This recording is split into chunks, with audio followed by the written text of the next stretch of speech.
Hi friends, இப்போ பாருங்கள், நம்ம வந்து வாழைத்தண்டு இந்த மாதிரி பொடியாக கட் பண்ணி வச்சுக்கணும்.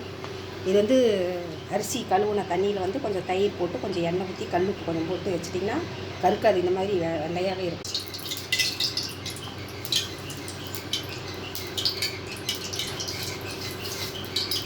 கடுகு போட்டுக்கலாம்.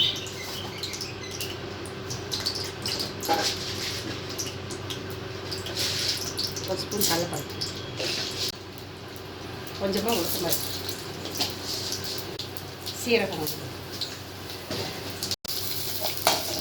அப்போ வந்து கடுகு பொரிஞ்சு எல்லாம் கலந்து வந்தோடனே பச்சை மிளகா,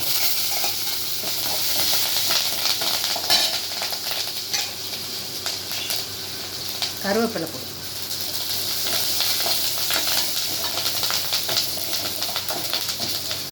இப்போ வந்து தண்டு போட்டுக்கலாம்.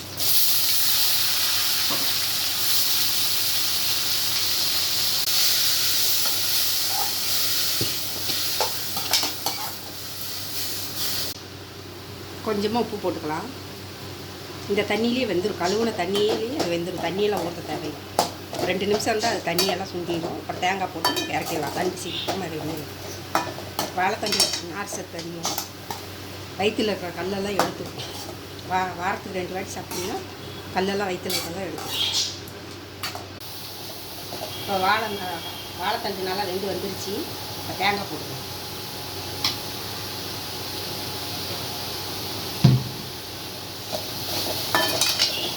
அரிசி கழுவுல தண்ணியில் கொஞ்சம் தயிர் உப்பு போட்டு அரிஞ்சு வச்சிங்கன்னா கருக்காது, வெள்ளையாகவே இருக்கும். வாழைத்தண்டு பாருங்க அவ்வளோ வெள்ளையாக இருக்கும்.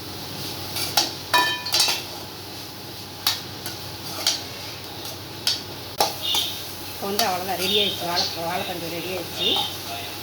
படுப்பு ஆஃப் பண்ணிடுவோம்.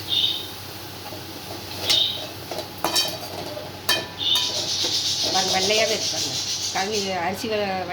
அரிசி கழுவுல தண்ணியில் போட்டிங்கன்னா இந்த மாதிரி வெள்ளையாகவே இருக்கும். நல்லா வெள்ளை விளையாடுன்னு இருப்பாங்க.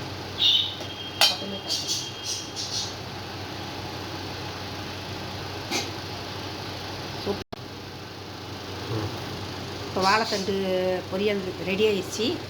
பிடிச்சிருந்தா எப்படி இருக்குன்னு செஞ்சு பார்த்துட்டு பிடிச்சிருந்தா சப்ஸ்கிரைப் பண்ணுங்கள், லைக் பண்ணுங்கள். வாங்க சாப்பிட்லாம். பாய்.